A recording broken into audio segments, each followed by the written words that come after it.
Hello everyone and welcome back to the channel. Before we start this video, let me ask you a very simple question.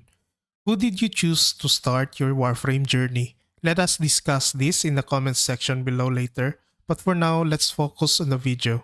So when you first start Warframe, you're given the choice of 3 iconic Warframes. Each has its own unique playstyle and abilities, but your choice can impact your early experience. So let me introduce you to the 3 starter Warframes. The first one is Volt, the Master of Electricity, and this Warframe brings speed and power to the battlefield. Then there's Excalibur, the poster boy of Warframe, and a balanced swordsman that excels in close combat with his energy blade. And finally, my beloved Mag, the magnetic manipulator that controls the battlefield by dismantling enemies and amplifying damage. Now, I would like to discuss each Warframes, giving you a brief description about their abilities, my personal experiences playing the Warframes, and their strengths and weaknesses. First, let's talk about one of the best speed Warframes in the game named Volt. This Warframe is a fantastic choice for players who want a versatile Warframe that can deal damage, support teammates, and even speed up movement.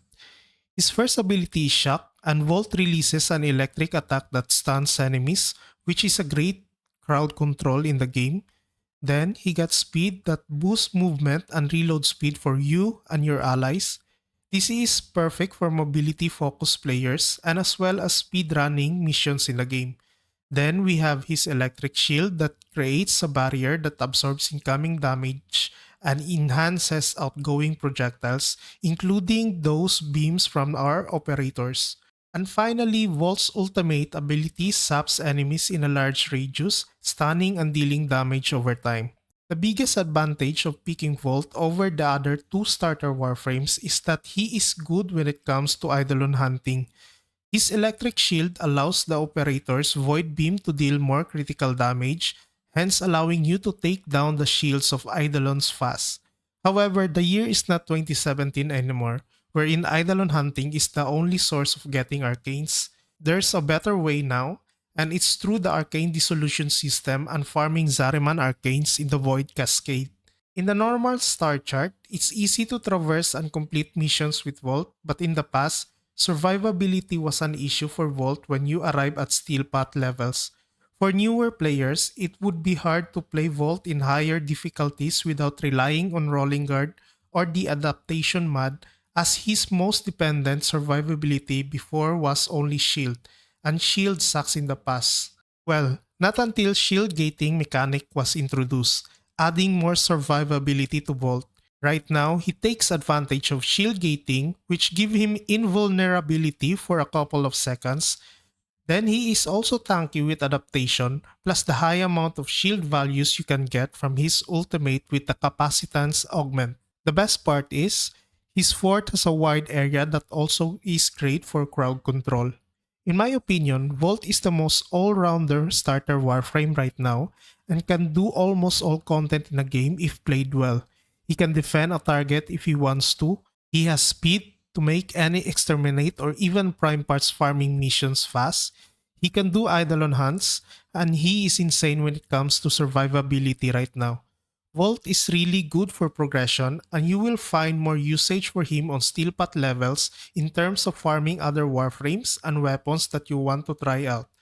The second choice is Mag, and this is one of my favorite warframe in the game. Before Mag got a decent rework, the Warframe is already known for her superb power boosting skills. Her signature move is Magnetize, which allows you to form a bubble that group enemies in a spot and increase their damage taken with any projectile-based weaponries.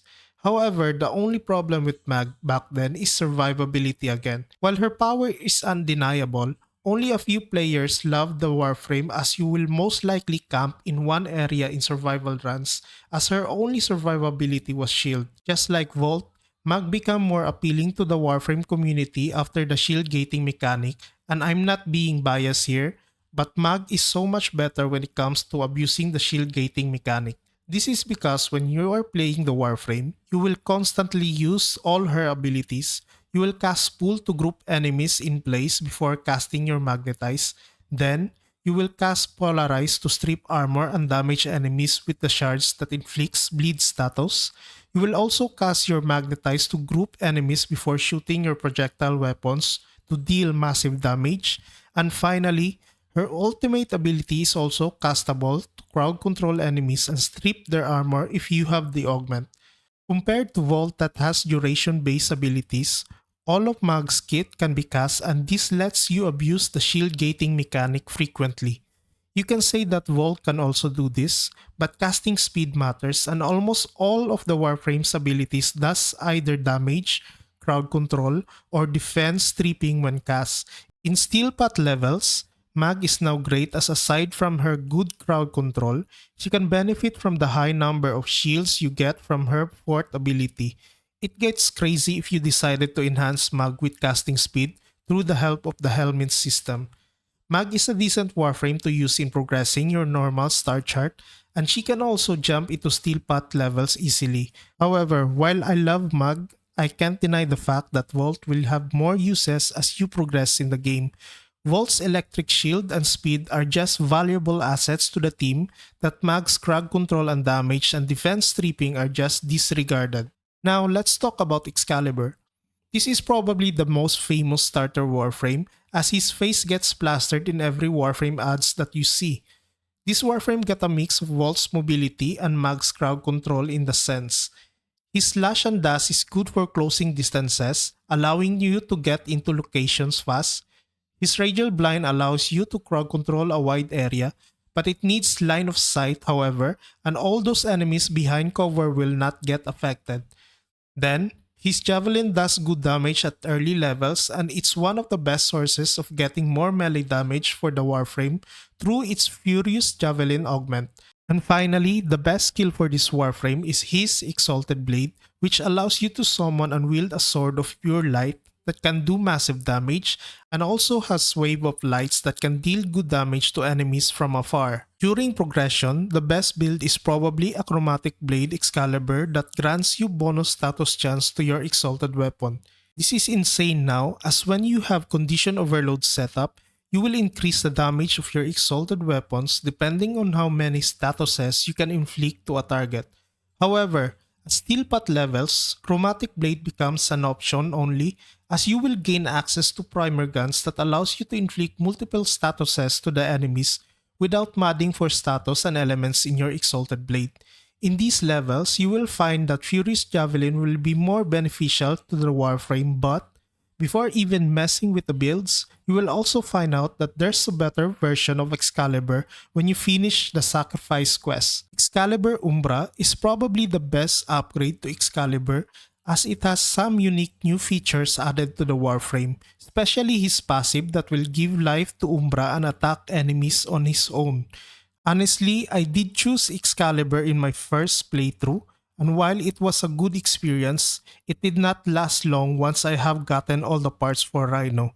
There's no good or bad starter Warframe, and I really think that you choose depending on how you like the playstyle of a Warframe. However, based on personal experience and the current state of Warframe, I find both Vault and Mag more of a good starter Warframes compared to the normal Excalibur. If I would rank them, I would pick Vault as the first because of his usefulness, then Mag because of her damage and survivability that can also be taken on Steel Path levels, and Excalibur if you like wielding a sword of light that deals massive damage to enemies. Like I have said, I picked Excalibur on my first playthrough, but I did not find him enjoyable compared to Vault and Mag. However, this is just my personal experience and you might have a different opinion, so please share it in the comment section below. In addition, Rhino was really the one that made the game easier for me during my star chart progression. The Warframe offers an insane survivability with his iron skin. You can also crowd control enemies with his fourth ability. Then, you can have insane damage boosts for your weapons with Roar. Honestly, if we will just include all the Warframes we can farm early, then Rhino is probably the best starter Warframe as he is a complete package, perfect for progressing in star chart levels and even in steel pot levels. Not to mention that Rhino is great in bossing because of his roar ability, which makes him a more useful warframe than the starter warframes. Right now, you can farm the parts for Rhino by defeating the Jackal in the assassination mission at Venus. Then you can get the blueprint for the warframe in the in-game market. But for crafting, you will need resources, and this is why you will still need to play the starter warframes before you can shift to playing Rhino. During early progression, you will be given items which will help you defeat each missions faster. If there's one tip that I can recommend, try out every warframe that you can unlock in early levels. Don't stick on a starter warframe and maximize all the mods that you have in your build for that specific frame. Build maximization starts when you finish the star chart mission, as this is where you unlock most of the methods that allows you to farm platinum. And so you can buy all the stuff you need to maximize your warframe builds. Aside from Rhino, you will also unlock Revenant in your progression, which is one of the best warframes also in the game. There's also Chroma, Mirage, Titania, and all the other warframes that you can unlock on quests and star chart progression. And it's better to have variety to help you finish specific missions easily and as well as have fun playing Warframe. In fact, if you have finished the star chart and farm a couple of platinum through prime parts farming, then you can proceed to just buying prime versions of the Warframe, which makes it easier. Overall, Volt, Mag, and Excalibur are good starting Warframes, but these Warframes are not the only one you can use from start to finish of your progression. Along the way, you will unlock also warframes that will make the grind easier, and while doing so, you will also increase your mastery rank to unlock more stuff. And by the way, don't forget the fact that clan dojos hold one of the best all-rounder warframes also in the game, which is Wukong. So I hope that you enjoyed listening and watching this video. Please consider subscribing to help support the channel, and also please like the video to help us with the YouTube algorithm. Thank you so much for watching, and I hope to see you again in the next one. Squad Leader signing off.